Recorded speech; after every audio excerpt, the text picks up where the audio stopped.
எனக்கு என்னன்னா இந்த படம் ஃபுல்லாவே சீரியஸ் டோன்ல போவேன், நான் எமோஷனலாவே இருந்தாலும் அதை ஒரு சந்தோஷத்தோட எமோஷனாவே வச்சுக்கணும்ன்றது தான் பிளானா இருந்துச்சு. அதனால முடிஞ்ச அளவுக்கு எங்கெங்கெல்லாம் அந்த ஹியூமரை நேச்சுரலா உள்ள கொண்டு வர முடியுமோ அதை நான் கொண்டு வந்தேன். அந்த மாதிரி தான். മിഥുൻ കൈയടക്കത്തോടെ റൊമാൻസ് ചെയ്തിട്ടുണ്ട്. ഇത്തവണ എന്തായിരുന്നു എക്സ്പീരിയൻസ്? എന്തായിരുന്നു സാർ? തെറ്റിദ്ധരിച്ചു. രണ്ടാമത്തെ സിനിമയിൽ തന്നെ റൊമാൻസ് ചെയ്യാൻ പറ്റിയില്ല, സന്തോഷമുണ്ട്. അതെ. ശശി സാർ, അതിലേക്ക് ആഡ് ചെയ്യാം. സിൻഡോൻ മാം ആയിട്ടുണ്ടായിരുന്ന റൊമാൻസ് സീക്വൻസസ് ഭയങ്കര ലൈറ്റർ ആയിരുന്നു, ഭയങ്കര സ്വീറ്റ് ആയിരുന്നു. எனக்கு இந்த இதில் ரொமான்ஸ் பிடிச்சது என்னென்னா, ஒன்லி இந்த படத்தில் யூத் ரொமான்ஸ் மட்டும் இல்லை, கல்யாணம் ஆகிட்டு ஒய்ஃபையும் நல்லா ரொமான்ஸ் பண்ணலாம் அப்படின்னு இதை சொல்லியிருக்காரு. ஸோ இதை பார்க்குறது அவங்களுக்கு ரொம்ப பிடிக்கும். இந்த கதையில் எனக்கு ரொம்ப பிடிச்சதே வெறும் ரொமான்ஸ் லவ்வர்ஸ் மட்டும் இல்லை, after marriage you can romance your wife. அந்த ரொமான்ஸ் விட்டு கொடுக்குறதும் எல்லாருமே அதை சார்ந்து இருக்கும் அப்படின்ற ஒரு விஷயமாக தான் அந்த இதில் பார்க்குறோம். ஸோ படம் பார்க்கும்போது உங்களுக்கு தெரிஞ்சிருக்கும் எப்படி ஒரு அந்யுன்யமான ஒரு family. You love this family first.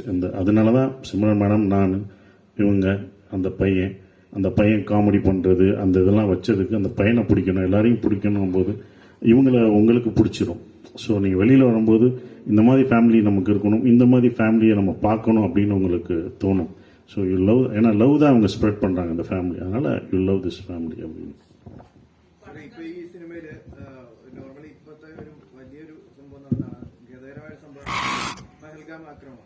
അപ്പൊ ശരിക്കും ഈ സിനിമയിലും രണ്ട് രാജ്യങ്ങളിൽ ഉള്ള ആ ഒരു കുടിയേറ്റമാണ് പറയുന്നത്. അപ്പൊ അതിനകത്തുനിന്ന് ഇതിനകത്തൊരു ക്രിമിനൽ ആക്ടിവിറ്റി ഉണ്ട്. ഇതിനെ എങ്ങനെയാണ് കാണുന്നത് சார்? இது எதை பற்றியும் பேசலை. இந்த படம் பேசுகிறது என்ன விஷயமா இருந்தாலும் ஹியூமனிட்டி தான் சார் ஃபர்ஸ்ட். ஹியூமனிட்டி இருந்தால் எல்லாமே வளர்ந்துடும் சார். எந்த வன்முறைகளும் எதுவுமே இருக்காது. அந்த ஹியூமனிட்டியும் அந்த லவ்வும் மட்டும்தான் இந்த படம் பேசுது. அதை தான் நம்ம ஸ்ப்ரெட் பண்ணணும். அது கேட்குறாங்களோ கேட்கலையோ இல்லையோ, will spread humanity and will spread the love. அதுதான் இந்த மூவி பேசுது. அது மாற்றம் கொடுக்குன்ற நம்பிக்கை தான் சார். ഈ പടം കഴിഞ്ഞതിന് ശേഷം കുട്ടി പയ്യനാണ് എല്ലാരും ചോദിക്കുന്നത് ഇവിടെ.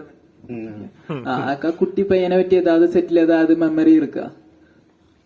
எல்லாருக்குமே மெமரி. நல்லா பாடும், சரியா நல்லா ஆடும். அப்புறம் அவர் டான்ஸ் இல்லாமலையும் நான் தான் டான்ஸ் ஆடணும், நான் தான் பாடணும் அப்படின்னு சொல்லுவான். But is a good entertainer. இந்த கதையில் இருக்கும்போதே அந்த குட்டி ஒரு கதை சொல்லும்போது அந்த பையன் கேரக்டர் எனக்கு ரொம்ப பிடிச்சது.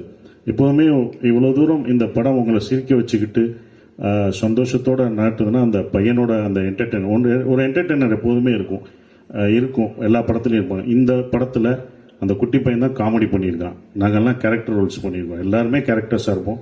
அவர் காமெடியனா இந்த படத்தில் அந்த குட்டி பையன் இருக்கு. அதனால தான் வெளியில் வரும்போது அவங்களுக்கு அந்த பையன் ஞாபகம் உங்களுக்கு வருது.